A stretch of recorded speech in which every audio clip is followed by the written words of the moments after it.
Assalamualaikum warahmatullahi wabarakatuh. Izin memperkenalkan diri, saya Suci Wulansari dengan NPM 2213022015. Saya di sini akan menjelaskan tentang sistem pencernaan pada manusia. Nah, apa sih yang disebut dengan sistem pencernaan pada manusia? Sistem pencernaan adalah sebuah proses metabolisme di mana suatu makhluk hidup memproses sebuah zat dalam rangka untuk mengubah secara kimia atau mekanik sesuatu zat menjadi nutrisi.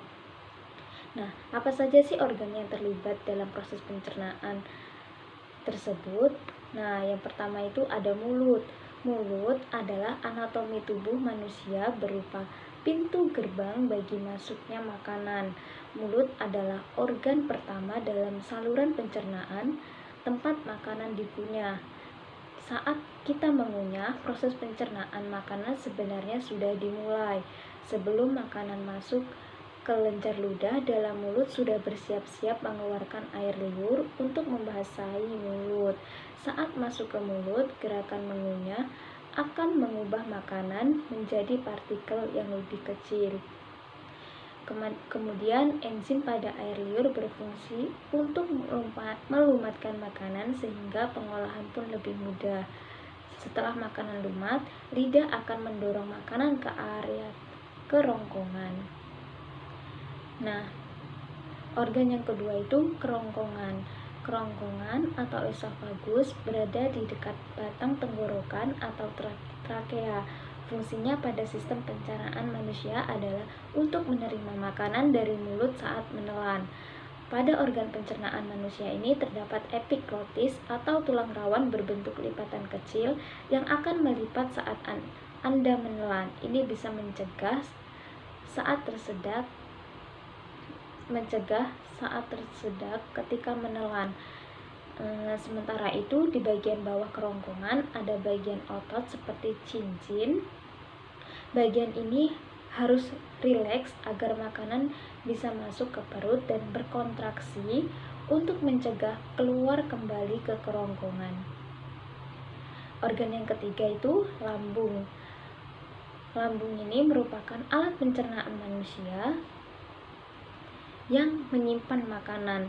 Lambung juga berfungsi mencampur dan menghancurkan makanan agar lebih mudah terserap.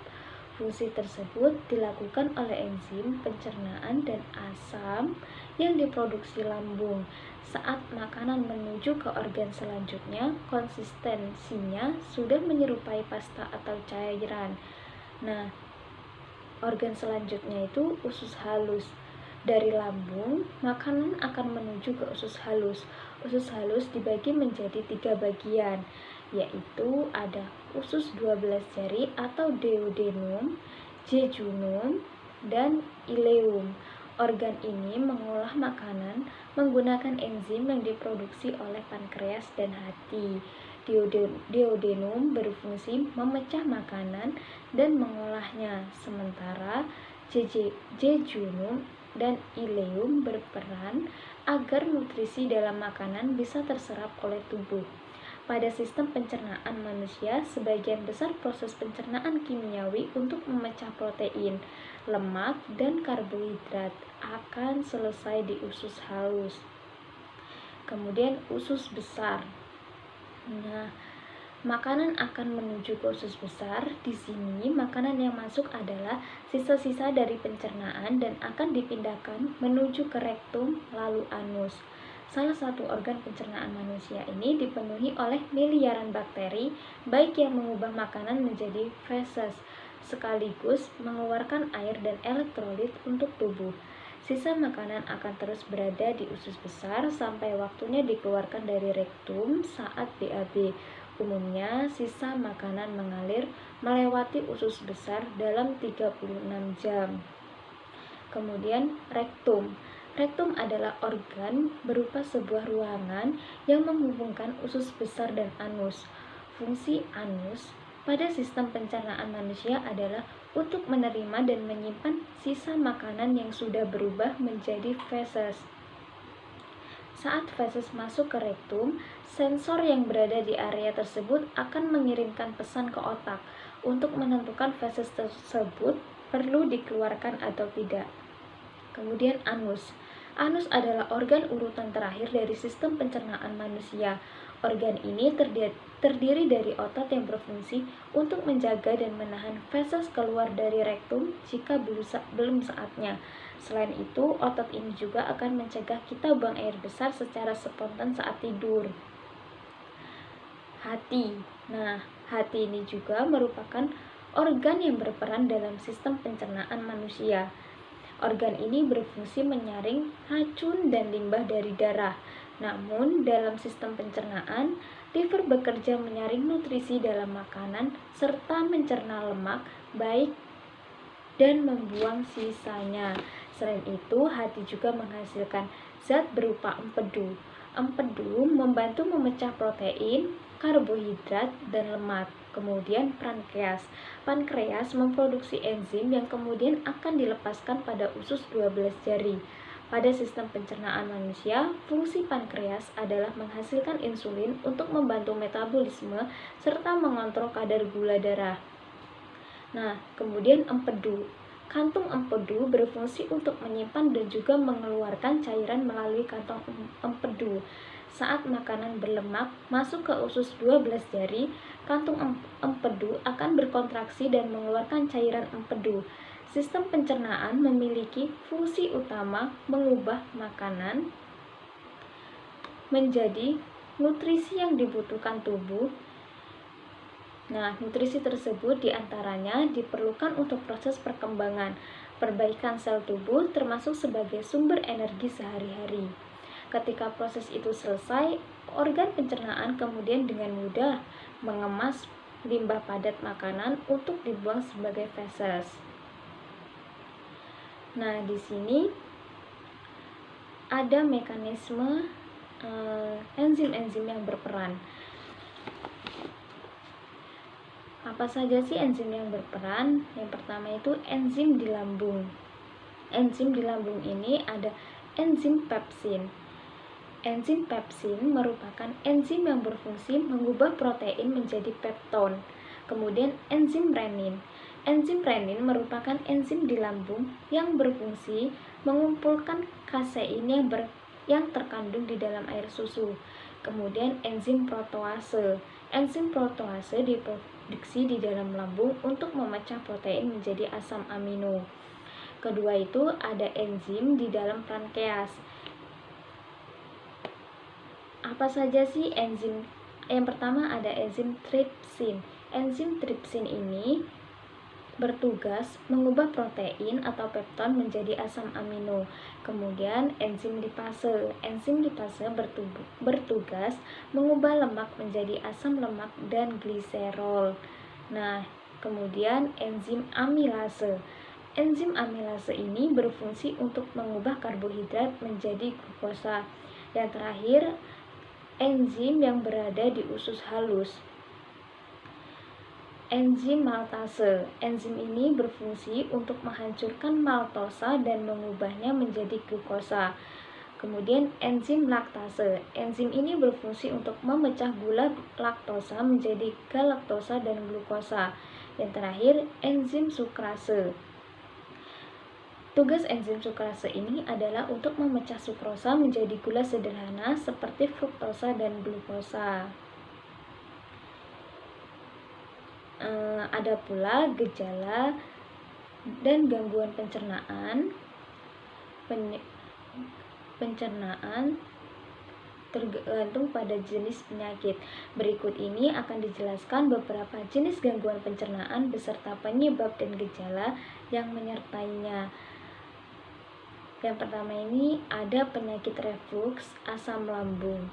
Penyakit refluks asam lambung atau gastroesophageal reflux disease adalah kondisi asam lambung naik ke esofagus kerongkongan. Kemudian ini terjadi akibat melemahnya cincin otot kerongkongan yang berfungsi mencegah makanan kembali ke kerongkongan setelah masuk ke lambung. Kemudian ada esofagitis. Esofagitis adalah peradangan dilapisi kerongkongan, yaitu organ yang berfungsi menyalurkan makanan dari mulut ke lambung. Esofagitis dapat disebabkan oleh kerusakan pada katup kerongkongan, efek samping penggunaan obat, atau infeksi. Umumnya, esofagitis ditandai dengan gejala berupa rasa seperti terbakar di dada, nyeri saat menelan, sulit menelan, sehingga makanan terasa tersangkut di tenggorokan. Nah, yang terakhir, dan kemudian ada akalasia. Akalasia adalah kondisi ketika saraf di area kerongkongan mengalami kerusakan. Kondisi tersebut menyebabkan otot katup di antara kerongkongan dan lambung kehilangan kelenturan sehingga makanan sulit terdorong ke lambung. Gejala akalasia ini dapat berupa sulit menelan, keluarnya makanan atau air liur tanpa disadari, nyeri dada yang hilang timbul. Nah, kemudian ada gastritis. Gastritis adalah peradangan di dinding lambung yang dapat terjadi tiba-tiba atau berlangsung dalam jangka panjang. Kondisi ini dapat terjadi akibat luka pada dinding lambung. Gejala utama gastritis adalah nyeri di bagian atas yang dapat memburuk atau membaik setelah makan, mual dan muntah, perut terasa kembung setelah makan. Nah, kemudian ada pula tukak lambung.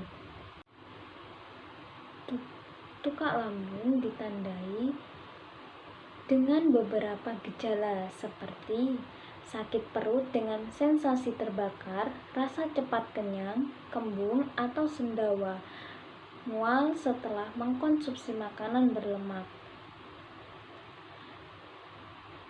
Nah, kemudian ada cara-cara bagaimana menjaga kesehatan sistem pencernaan pada manusia. Saat mengalami gangguan pencernaan, selalu konsultasikan dengan dokter untuk mengetahui secara pasti apa penyebabnya. Ini perlu dilakukan untuk mencegah gangguan fungsi sistem pencernaan. Selain itu, bisa melakukan berbagai cara menjaga kesehatan saluran pencernaan yang umum dilakukan seperti yang pertama, jaga asupan cairan. Cairan seperti air mineral dapat membantu proses pencernaan makanan. Alasannya adalah karena makan jadi lebih mudah mengalir. Jumlah cairan yang rendah bisa membuat Anda mengalami dehidrasi dan masalah gangguan pencernaan seperti sembelit. Kedua, mengkonsumsi serat-serat bermanfaat untuk menjaga kesehatan sistem pencernaan. Asupan serat dari makanan membantu memaksimalkan penyerapan nutrisi dari makanan, terutama untuk gizi yang jumlahnya sedikit seperti kalsium dan mineral. Serat juga membantu tubuh lancar membuang limbah dalam bentuk feses saat buang air besar.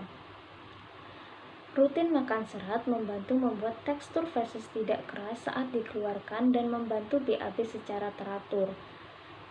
Serat bisa didapatkan dari mengonsumsi sayur dan buah. Ketiga, pola makan sehat.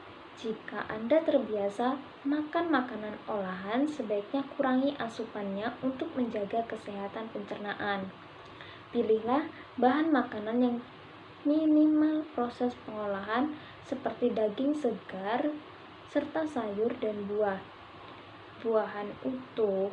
Tak hanya itu saja, batasi pula asupan jumlah gula yang dikonsumsi. Keempat, konsumsi probiotik.